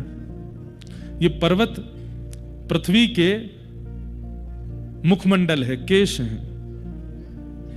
और हम लोग क्या नहीं करते इस पृथ्वी पर? कितना भार बनाते हैं, कितना भार धर देते हैं, कितने गड्ढे करते हैं, कितना कुछ नहीं करते इस पृथ्वी का, लेकिन सदैव सहनशील रहती है। सिंचन करते हैं, एक प्रकार से बोरिंग करना, उससे जल निकाल निकाल करके पीना, हम एक प्रकार से पृथ्वी का सिंचन ही तो कर रहे हैं। और खेतीबाड़ी करना एक स्वरूप होता था, लेकिन अब तो जबरदस्ती औषधियां डाल करके जबरदस्ती उपजाऊ बनाते हैं पृथ्वी को। एक प्रकार से कह दिया जाए तो जैसे बाल उड़ गए, अब जबरदस्ती डलवा रहे, वो क्या बोलते उसको, हेयर ट्रांसप्लांट करवा रहे हैं, सुई नोच नोच के। अब भाई शरीर है, शरीर अपनी गति से चलता है, आप भले ही उड़ गए हो, अब उसमें जबरदस्ती सुई डलवा, शरीर को तो पीड़ा होती है। और कई लोगों के शरीर की पीड़ा फिर वो दिखने लगती है, वहां तो बाल आ जाते हैं, पर अन्य अंगों पर वो दिक्कतें प्रकट कर देता है। सबसे पहला गुरु मैंने पृथ्वी को बनाया, और पृथ्वी से मैंने सीखा कि पृथ्वी धैर्यवान होती है, बहुत सहनशील होती है। व्यक्ति को अगर अपने जीवन में परमानंद का अनुभव करना है तो सहनशील बन जाए। ये सब परमानंद की प्राप्ति के लिए बता रहे हैं, जो उद्धव की इच्छा है। सहनशील, धैर्य है पृथ्वी में, वो अपना धैर्य कभी नहीं तोड़ती, कैसी भी स्थिति। एक बात बताएं आपको, पृथ्वी को, चलिए ये तो बाहर की वस्तु हैं जिसको हम देख रहे हैं, सब लोग इधर देखिए ध्यान से। पृथ्वी को सबसे कम भार किसका लगता है? वैष्णवों का, जो चित्त से भगवत भजन करते हैं, दिन रात ठाकुर जी के स्मरण में रहते हैं, उन लोगों का भार बिल्कुल नहीं लगता पृथ्वी को। और पृथ्वी को सबसे ज्यादा भार किनका लगता है? विषयी और झूठे लोगों का। झूठे लोग जब झूठ बोलते हैं और अत्यंत झूठ बोल करके पृथ्वी पर विचरण करते हैं, तो पृथ्वी की चीख निकलती है कि इसका भार मुझसे सहन नहीं हो रहा है, लेकिन फिर भी वो सहती है, सहनशील बनी रहती है। मैंने पृथ्वी से सीखा उसको सहनशील होना चाहिए। पृथ्वी का एक अंग है पर्वत, और मैंने पर्वतों से क्या सीखा? स्थिरता। चाहे जो हो जाए, पर्वत अपना स्थान नहीं बदलते, पर्वत यथावत रहते हैं। आज नरनारायण पर्वत हैं, करोड़ों वर्षों से यही हैं। आज कैलाश पर्वत है, करोड़ों वर्षों से वही हैं। पर्वत अपना स्थान परिवर्तन नहीं करते। दत्तात्रेय कहते हैं चाहे जितनी ऊंची स्थिति मिल जाए, चाहे जितनी गिरावट जीवन में आ जाए, अपने स्थान का, अपने स्वभाव का, अपनी स्थिति का परित्याग नहीं। सदा सम रहो, सदा दीन रहो। ये मैंने पर्वतों से सीखा, जो कि पृथ्वी का ही अंग। अभी पृथ्वी गुरु ही चल रहा है। स्थिरता मैंने सीखी। इसी पृथ्वी पर वृक्ष प्रकट होते हैं, और वृक्षों से मैंने क्या सीखा? उदारता। वो अपने लिए नहीं जीते, वृक्षों का जीवन सदा दूसरों के लिए होता है। पृथ्वी के पत्ते भी दूसरों के काम आते हैं, वृक्षों के पत्ते भी दूसरों के काम आते हैं, वृक्षों की छाया भी दूसरों के काम आती है, वृक्षों के फल भी दूसरों के काम आते हैं। वृक्ष की एक भी वस्तु ऐसी नहीं है जो वो अपने प्रयोग में धारण करता हो, सब कुछ दूसरों को दे देता है। और छांव, फल, सुगंधी पत्तों से जब हम ऊब जाएं, तो वृक्ष अपने प्राण तक त्याग देता है हमें तपाने के लिए। मैंने वृक्षों से क्या सीखा? उदारता, परोपकार। तो परोपकार का गुण, स्थिरता का गुण और सहनशीलता का गुण, ये मैंने अपने प्रथम गुरु से सीखा। पृथ्वी, मैंने इनको गुरु बनाया। पृथ्वी का एक गुण और होता है, कितना भी गड्ढा कर दो और गड्ढा करके छोड़ दो, 5 साल बाद, 10 साल बाद, 20 साल बाद, 100 साल बाद गड्ढा अपने आप भर जाएगा। पृथ्वी अपने आप अपने रिक्त स्थान को भर देती है। ये मैंने पृथ्वी से सीखा। तो मेरी प्रथम गुरु कौन है? पृथ्वी। सबसे विशेष हमें क्या सीखना है? धैर्य। धैर्यता जीवन में लाइए, पेशेंस। हम लोग बहुत जल्दी विचलित हो जाते हैं। आजकल विवाह नहीं टिकते लोगों के, क्यों? धैर्य नहीं। भाई एक बात आपको माननी पड़ेगी कि विवाह निभाने से चलता है। यह तो सामान्य बात है कि कोई व्यक्ति बहुत पास रहेगा, समीप रहेगा, तो कुछ दिन बाद उसके अवगुण दर्शन होंगे, उसकी योग्यताएं अयोग्यताएं लगने लगेंगी। उसमें हमें करना क्या है? बोले धैर्य रखो, बस पेशेंस रखो।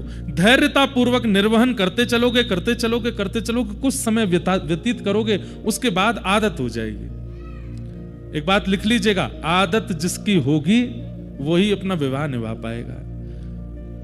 विवाह करते समय यह बात निश्चित कर लीजिए कि इनकी आदत हमको डालनी है, तो ही विवाह चलेगा। और जो व्यक्ति आदत नहीं डाल सकता, नहीं चलेगा। ये आप लोगों को नहीं कह रहे हैं, आज के युवाओं को बता रहे हैं हम। पाणिक ग्रहण संस्कार का एक प्रकार से अर्थ है आदत संस्कार। वो आदत डालनी है आपको उनकी। अब ये चाहे जैसे भी है, निभाना है। और जिस दिन आदत हो गई, आपका विवाह चलेगा।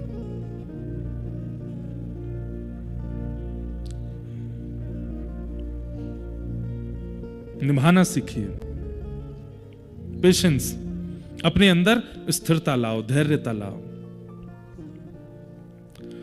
मैंने दूसरा गुरु किसको बनाया? पृथ्वी। पृथ्वी के बाद मेरे दूसरे गुरु कौन है? वायु। ये वायु मेरे दूसरे गुरु हैं। वायु का लक्षण क्या है बताओ? वायु का सबसे बड़ा लक्षण क्या है? वो सुगंधित स्थान से निकलती है तो सुगंध को ले लेती है, लेकिन बहुत देर तक सुगंध को धारण नहीं करती। वो दुर्गंध युक्त स्थान से निकलती है तो दुर्गंध को भी उठा लेती है, लेकिन बहुत देर तक दुर्गंध को धारण नहीं करती। चाहे सुगंध हो चाहे दुर्गंध हो, दोनों स्थानों से निकलने के बाद वायु अपने पुनः रूप में आ जाती है। क्या? ना तो दुर्गंध है ना सुगंध है, उसका कोई स्वरूप विशेष नहीं है। मैंने वायु से सीखा कि जीवन में सुख आवे तो सुख की सुगंधी कुछ दिन अपने अंदर धारण करे, लेकिन थोड़ी देर बाद फिर सम हो जाए। जीवन में दुख आवे तो दुख की दुर्घटनाओं की दुर्गंध को भी कुछ समय तक तो धारण करे, पर कुछ समय बाद फिर सीमित हो जाए। कई लोग सुख की स्थिति में आते हैं और फिर उस सुख की सुगंध को सदा बरकरार रखना चाहते हैं। वो नहीं हो सकता। आपको वायु की तरह बनना पड़ेगा, अपने स्वरूप का परित्याग नहीं। इसका दूसरा अर्थ ऐसे भी है कि मैं किसी विशिष्ट व्यक्ति से मिला तो उस विशिष्ट व्यक्ति का रंग मुझ पर चढ़ा, लेकिन जैसे ही मैं थोड़ा आगे गया मैं सामान्य हो गया। मैंने उसके प्रभाव को अपने ऊपर ज्यादा हावी नहीं होने दिया। मैं किसी दुर्जन व्यक्ति से मिला तो उसका प्रभाव, उसने खूब प्रयास किया कि वो मेरे ऊपर अपना असर डाले, परंतु थोड़ी देर बाद मैंने उसका असर भी अपने ऊपर नहीं होने दिया। मैं अपनी समरसता में रहा। ये मैंने वायु से सीखा कि वायु दुर्गंध और सुगंध दोनों को उठाती जरूर है, पर धारण नहीं करती। वायु यदि सुगंध को धारण कर ले तो वायु की महिमा और ज्यादा हो जाएगी, लेकिन फिर भी वायु सुगंध को धारण नहीं करती। कुछ समय व्यवस्थित करने के बाद उसका त्याग कर देती है। इसका मतलब क्या है? वायु की किसी में आसक्ति नहीं है। यह निरासक्ति का गुण मैंने वायु से सीखा। वो किसी में आसक्त नहीं होती।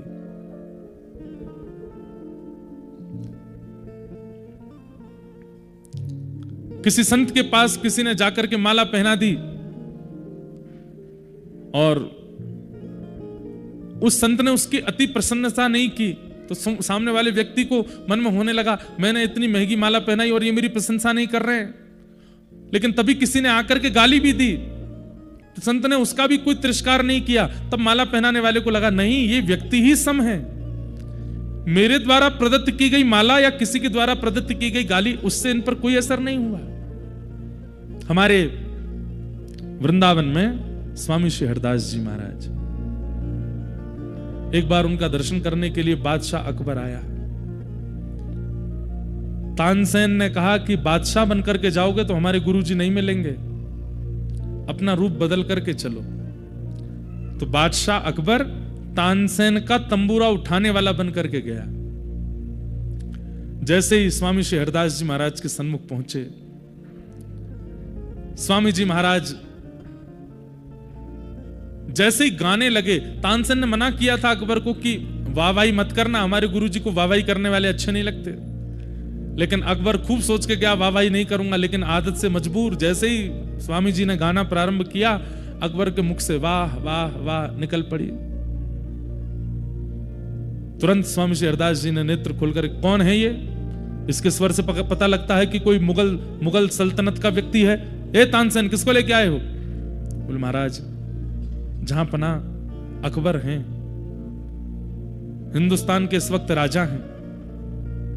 मैंने इनसे कहा कि राजवेश में जाओगे तो गुरुजी नहीं मिलेंगे, तो तंबूरा उठाने वाले बन के आए। स्वामी जी खूब हंसे, बोले चलो संत दर्शन के लिए दीन तो बना। अकबर ने कहा आप मेरा रूप पहचान ही गए हैं, तो अब मुझे थोड़ी आपकी खिदमत करने दीजिए। स्वामी जी बोले इन सब की हमको आवश्यकता नहीं। बोले नहीं, मैं आया हूं आपके द्वार पर, कुछ तो करूंगा। स्वामी जी बोले अब तेरी जो इच्छा हो कर ले। अकबर ने अत्यंत मूल्यवान मणियों का एक हार, स्वर्ण में मंडित, जिसका मूल्य उस काल के भारत में कोई आकलन नहीं कर सकता था, ऐसा अमूल्य हार मणियों का निकाल करके स्वामी जी के गले में पहना दिया। स्वामी जी ने पहन लिया। अकबर के मन में आया कि इतना अमूल्य हार मैंने पहनाया है, ये मेरे से बड़े प्रसन्न रहेंगे, मेरी बड़ी वाहवाही करेंगे। अब 4 लोग आएंगे, उनसे भी कहा करेंगे कि देखो अकबर ने मुझे ऐसे ऐसे हार पहनाया। स्वामी जी तो सबके मन की जानते हैं। इतने में स्वामी जी ने कुछ आलाप लगाया, तो जैसे ही गाने लगे तो हिंसक जीव, पशु पक्षी सब वहां इकट्ठे होने लगे और दूर बैठ करके स्वामी जी को सुनने लगे। तभी एक हिरण आया और स्वामी जी के बगल में आकर के बैठ गया। स्वामी जी ने वही हार उतार करके हिरण को पहना दिया।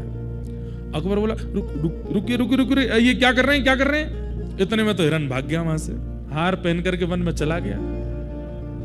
अकबर बोला राम राम, ये कैसे व्यक्ति हैं? इतना महंगा हार, इतना अमूल्य हार, अरे आपको नहीं चाहिए था तो मुझे ही वापस कर देते, मैं अपनी रानियों को दे देता, किसी और को दे देता।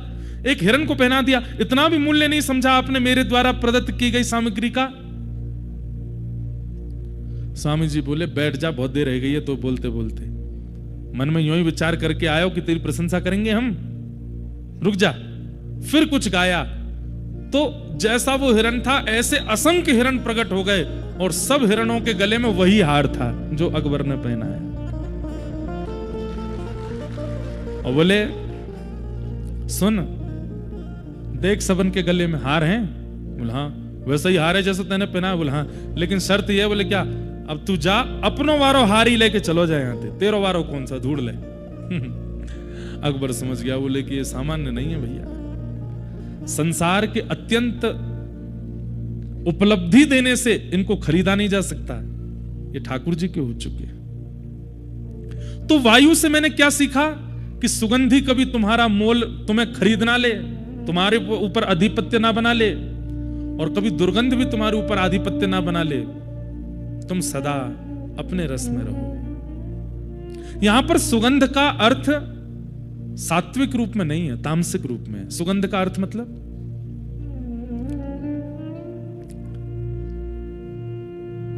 ऐसे जीव, ऐसे लोग जो आपको संसार के विषय कैसे प्राप्त होंगे वही मार्ग बताते हैं, वो सुगंध है। और दुर्गंध कौन? बोले पापी, दूषित कृत्य करने वाले लोग। इन दोनों को ही अपने चित्त पर आधिपत्य ना दिलाना, ये मैंने वायु से सीखा। वायु से मैंने ये सीखा,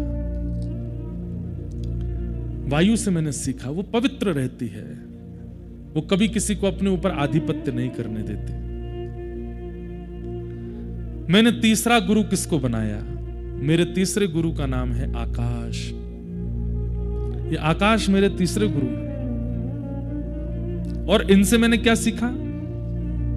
बोलिए सब जगह विराजमान है, ऐसी दुनिया में कोई स्थिति नहीं है जहां आकाश ना हो। अरे तीनों लोगों में ऐसी कोई स्थिति नहीं है जहां पर आकाश ना हो। आकाश का मतलब क्या होता है पता है आपको? हम आप सब लोग इस पंडाल में बैठे हैं, आप और मेरे बीच में जो ये खाली है स्थान, ये भी आकाश है। आपके और ऊपर पंडाल के बीच में जो ये रिक्त स्थान है, यहां पर हाथ हिलाने पर जो हमें हवा का अनुभव हो रहा है, ये भी आकाश है। घड़ा है, घड़े को आपने बंद कर दिया, बंद करते ही उसके अंदर जो खालीपन भर गया है, वो भी आकाश है। घड़े को खोल दिया तो वो घटाकाश महाकाश में मिल गया। हम जिसको देखते हैं वो महाकाश है। और ये जो हमारे चारों तरफ हमें अनुभव हो रहा है, जो रिक्त है, जहां कुछ नहीं है, ये आकाश ही है। आकाश से मैंने क्या सीखा? उनकी उपस्थिति हर जगह है। ऐसा कोई भी स्थान नहीं है जहां पर आकाश नहीं है। इनसे मैंने क्या सीखा? अपने आप को ऐसा बना लीजिए कि कैसी भी व्यवस्था, कैसी भी परिस्थिति, कैसी भी स्थिति आपके सामने आ जाए, आप वहां उपस्थित होने में बिल्कुल संकोच ना करें। ये मैंने आकाश से सीखा। वो सर्वव्यापी है। मैं भले ही तन से कहीं ना रहूं, पर मेरे द्वारा दिया गया ज्ञान 1000 लोग सुन के जाएं, और जहां मैं नहीं हूं वहां भी मेरी बात बता करके, मेरे वचन सुना करके किसी का जीवन उद्धारक कर रहे हूं। ये आकाश का स्वभाव है। ये मैंने आकाश से सीखा। दूसरा मैंने आकाश से क्या सीखा? वर्षा हो, आंधी आवे, ओले गिरें, धूप पड़े, ताप पड़े, चंद्रमा हो, सबसे पूरी दुनिया में तबाही हो सकती है, सबसे पूरी दुनिया की व्यवस्था अव्यवस्थित या व्यवस्थित हो सकती है, आकाश का कुछ नहीं बिगड़ता। सब है आकाश में ही, पर आकाश पर उसका कोई प्रभाव नहीं होता। आकाश अपने रूप में रहता है। वर्षा हो, आंधी हो, ताप हो, इनका किसी का भी असर आकाश पर नहीं होता है। 3 लक्षण सीखे मैंने। पहला लक्षण क्या सीखा? सर्वव्यापकता। दूसरा लक्षण क्या सीखा? किसी भी स्थिति से हृदय पर प्रभाव ना पड़ना। और तीसरा मैंने आकाश से क्या सीखा? ये मुझे सबसे अच्छा लगा। क्या? असीमितता। मेरी कोई सीमा नहीं है, असीमित। मैं असीमित हूं। मैंने आकाश से सीखा कि अपनी सीमा तय मत कर लीजिए कि बस यहीं तक जाना है। नहीं, असीमित रहिए। अभी हैदराबाद में मेरी कथा थी, भाग्यनगर में, तो वहां रामानुजाचार्य भगवान का एक सुंदर विग्रह बना है, statue of equality. Shri चिन्मयजीयर Swami ji महाराज ने वहां बनाया। उन्हीं चिन्मयजीयर स्वामी जी का स्थान है जहां मैं रुका हूं, उसके नीचे वहां भी उन्होंने रामानुजाचार्य जी का एक स्वरूप निर्माण किया है। तो जब मैं दर्शन करने के लिए गया तो रामानुजाचार्य जी भगवान 108 फीट के हैं, बहुत ऊंचे हैं। 108 फीट है कि ज्यादा है? ज्यादा है। 275 फीट के हैं। तो स्वामी जी से जब मैं मिला तो मैंने उनसे एक बात पूछी, बहुत ध्यान से सुनिएगा। मैंने कहा, स्वामी जी, श्री रामानुजाचार्य जी, देखो ये विराजमान है आचार्य चरण रामानुजाचार्य जी, ऐसा ही स्वरूप है वहां, ये महाराज जी ने प्रदान किए। तो मैंने कहा, महाराज जी एक मन में संशय है, आपसे पूछ लूं? तो बोले पूछिए।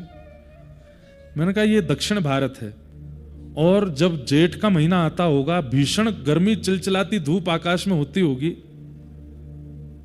उस समय पर स्वामी जी के ऊपर जब तेज प्रकाश पड़ता होगा तो कहीं ना कहीं हम तो शिष्यगण हैं, हमें देख करके ऐसा लगेगा कि हमारे आचार्य चरण जो हैं वो ताप में तप रहे हैं। तो आपने ये स्वरूप ठाकुर जी आचार्य चरण का बनवाया, एक सुंदर छत्र भी बनवा देते ऊपर।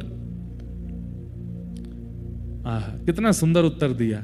बोले नहीं, हम शिष्य हैं, हमारा स्वभाव होना चाहिए कि हमारे आचार्य की ऊंचाई असीमित हो, हम छत्र लगा करके उसको रोक ना दें, हम छत्र लगा करके उसको सीमित ना कर दें। हमारा तो भाव ऐसा होना चाहिए कि हमारे आचार्य चरण जितने हो सके आकाश की ओर प्रस्थान करते रहें, जितनी हो उनकी दिशा दसों दिशाओं में फैलती रहे, कीर्ति असीमित हो। उत्तर सुनकर के मेरा मन बड़ा प्रसन्न हुआ। ये एक ऐसा उत्तर था जिससे मतलब प्रश्न करने वाले के चित्त को ठंडक मिल गई, मैं आनंदित हो गया। आज दत्तात्रेय भगवान कहते हैं, मैंने आकाश को गुरु बना करके क्या सीखा? असीमितता। चाहे भक्ति मार्ग में भी हो, उसकी एक सीमा निश्चित नहीं होनी चाहिए। चाहे आप ज्ञान मार्ग में हो, उसकी भी कोई सीमा निश्चित ना हो। आप वैराग्य मार्ग के हो, उसकी भी कोई सीमा निश्चित ना हो। और आप संसारी मार्ग के हो, उसमें भी सीमा मत रखो, उसमें भी असीमित रहो। धन कमाना है, कितना कमाना? असीमित कमाओ। नाम ऐश्वर्य यश कमाना, कितना कमाना? असीमित कमाओ, सीमा मत रखो।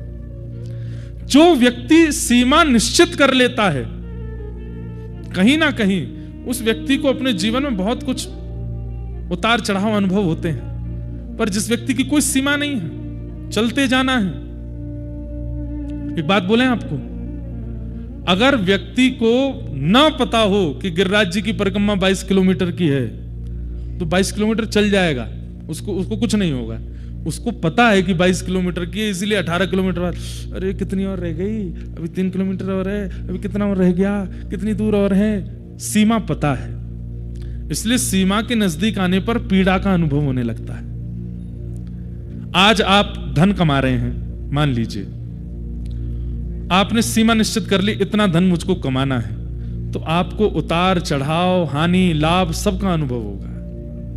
इसने मुझे बुरा कर दिया, अरे देखो मेरी यहां रुकावट आ गई, अब यहां मैं रुक गया, अब मेरी स्थिरता आ गई, अब इसने मेरे साथ छल कर दिया, कपट कर दिया, अब मेरे साथ बुरा कर दिया, मेरा समय खराब आ गया। क्यों? अब आपको यह लग रहा है सीमा आने वाली है और जाते जाते रुक जाता हूं।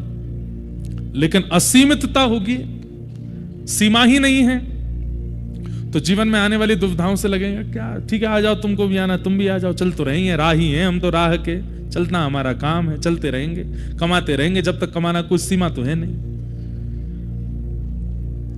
किसी भी क्षेत्र में आप हैं, चाहे भक्ति के पथ पर हैं, चाहे ज्ञान के पथ पर हैं, चाहे धन के पथ पर हैं, चाहे वैराग्य के पथ पर हैं, असीमित रहो, सीमा निश्चित मत करो। ये मैंने आकाश से सीखा। आकाश की कोई सीमा नहीं है। समुद्र की सीमा हो सकती है, पहाड़ों की सीमा हो सकती है, नदी की सीमा हो सकती है, दो लोगों की सीमा नहीं है।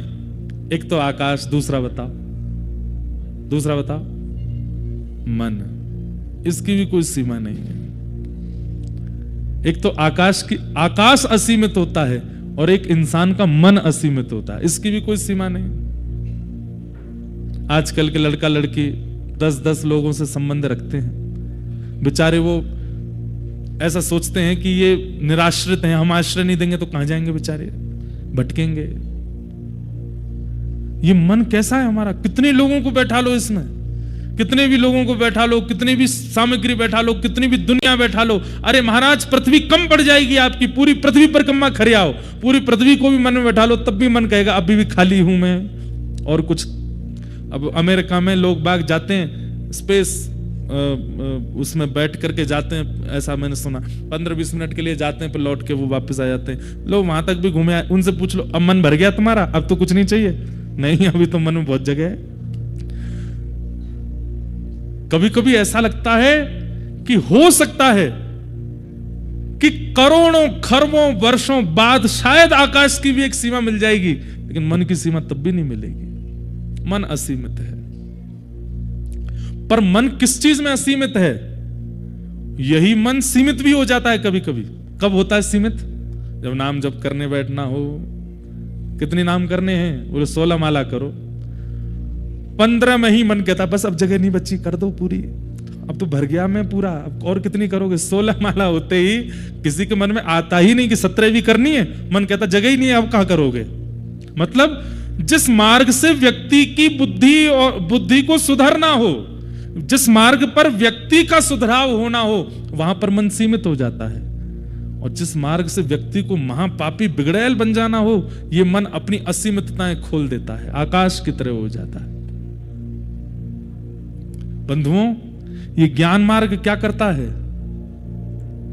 ये ज्ञान मार्ग संसार के विषयों में तो मन को सीमित बना देता है और ठाकुर जी के भजन और ज्ञान में असीमित कर देता है। हमेशा यही लगेगा, अभी तो कुछ पाया नहीं, अभी तो कुछ मिला नहीं, अभी तो कुछ किया नहीं। मैंने आकाश से सीखा कि मन ऐसा होना चाहिए जिसकी कोई सीमा नहीं, पर वो असीमित तक कहां हो ये गुरु बताएंगे। क्योंकि आज तो हमारी स्थिति ऐसी है कि हम संसार के विषयों में असीमित रहते हैं, पर गुरु कृपा करके ठाकुर जी के भजन में असीमित बनाते हैं।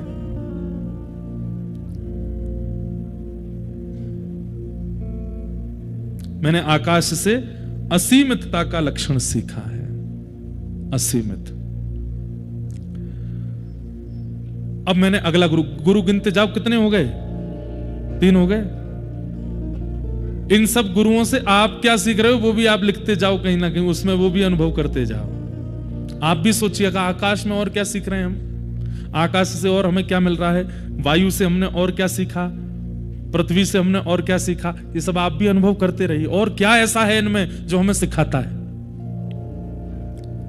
भगवान उद्धव को सुना रहे हैं और दत्तात्रेय यदु महाराज को सुना रहे हैं। मैंने अगला गुरु किसको बनाया?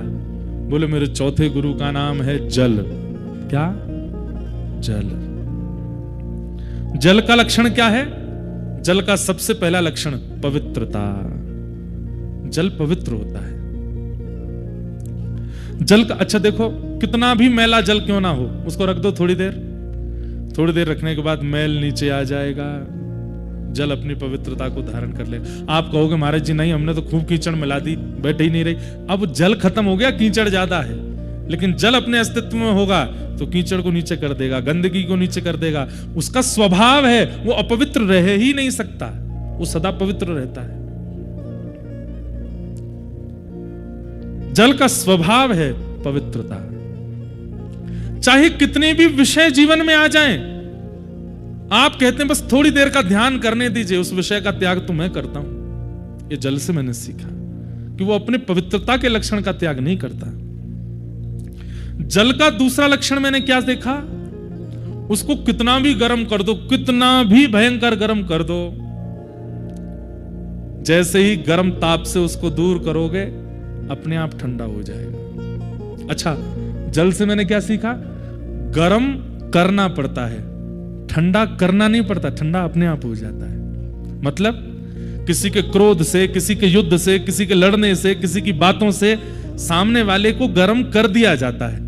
पर हम लोग ऐसे हैं कि ठंडा भी हमको कोई आगे करे तो ही होते हैं। कोई आकर के मनावे, फुसलावे, हाथ पांव जोड़े, क्षमा मांगे, चरण वरण पकड़े, थोड़ी बलैया वलैया ले ले, थोड़े मन वांछित की इच्छा पूरी कर दे, तब हम ठंडे होते हैं। पर मैंने जल से क्या सीखा? कि जल शीतल होता है, उसका स्वभाव शीतल है। उष्णता जल का स्वभाव नहीं है। गंगा जी में यहां उंगली डाल करके देखना, कल उंगली काय को डालो, सिर डाल के देखो, ऐसे जाना घाट पे, गंगा जी की लहर जा रही होगी, उसमें जरा सा मुंह बोर के देखना अपना, थोड़ी देर के लिए वैकुंठ के दर्शन होंगे आपको। कितनी देर तक तो यही नहीं पता चलेगा नाक यहां आ गई है कि आंख नीचे चली गई है, इतनी शीतलता है। लेकिन इसी शीतलता का अनुभव आप ऋषिकेश में भी करोगे, हरिद्वार में भी करोगे, और आगे चलते चले जाओ, कानपुर पहुंच जाइएगा, काशी पहुंच जाइएगा, और आगे प्रयागराज पहुंच जाइएगा, और आगे चलते चले जाइए, गंगा सागर में भी जाकर के आप अनुभव कर सकते हैं कि जल शीतल ही है, क्योंकि जल का स्वभाव शीतल है। आप उसको गर्म करेंगे, आपको पात्र में लेना पड़ेगा, साथ हीटर लगाना पड़ेगा, तब जाकर के ही वो उष्णता को प्राप्त होगा। मतलब हम आपको एक टास्क दे रहे हैं, चलो आज, अभी कितने बज रहे हैं? 6:01 हो रहा है। कल शाम 6:01 तक ऐसे ही रहना है आपको, गुस्सा में मुंह बनाए रखो, क्रोध में ही रहो, किसी से सीधे मुंह बात मत करो, और बस गुस्से में ही रहो, चिल्लाते रहो, फटकारते रहो, इसी भाव में रहो। संभव है? नहीं, असंभव है, वह असंभवता है। लेकिन आपसे कह दिया जाए कल 6:02 तक प्रसन्न मुद्रा में रहो, मंद मंद मुस्काते रहो, यह संभव है। इसका मतलब क्या है? जो जल का स्वभाव है वही हमारे चित्त का स्वभाव है, उसमें कोई परिवर्तन नहीं है, एक स्थिति, एक रास्ता है। ये मैंने जल से सीखा। पधारे महाराज।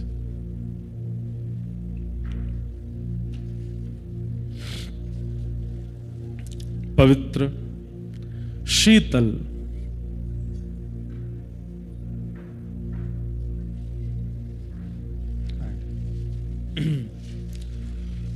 श्रीमन्नारायण नारायण नारायण,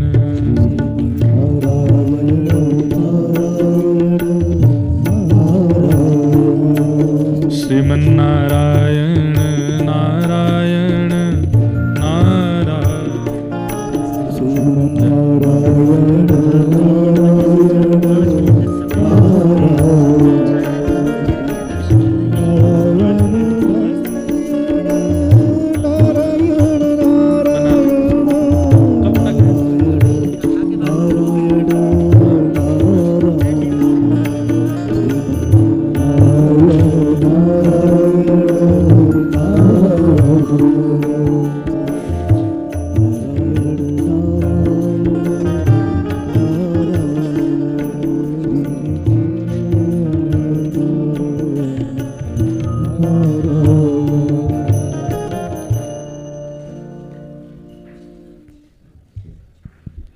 श्री सर्वेश्वर कुंज आश्रम वृंदावन से महाराज जी पधारे हैं। आपकी भी कथा बद्रिकाश्रम में चल रही है। बहुत बहुत आपका अभिनंदन। तो जल से हमने क्या सीखा? श्री दत्तात्रेय भगवान कहते हैं जल का पहला स्वरूप है पवित्रता, वो पवित्र रहता है।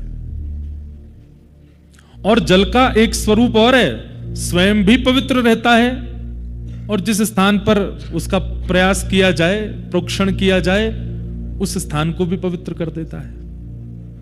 तो जल का स्वरूप क्या है? पवित्र।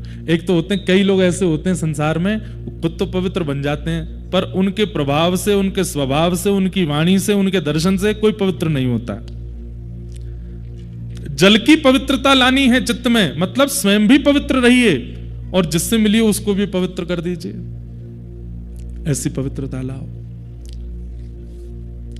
दूसरी बात, जल का दूसरा स्वभाव है शीतलता। उष्ण करने के लिए, उसको गर्म करने के लिए साधन लेना पड़ता है, पर जल का वास्तविक स्वभाव शीतल ही रहता है। ठीक वैसे ही हम कैसे रहें? शीतल ही रहें, सदा ठंडे रहो। कोई बिल्कुल किसी प्रकार से उष्णता लाने की आवश्यकता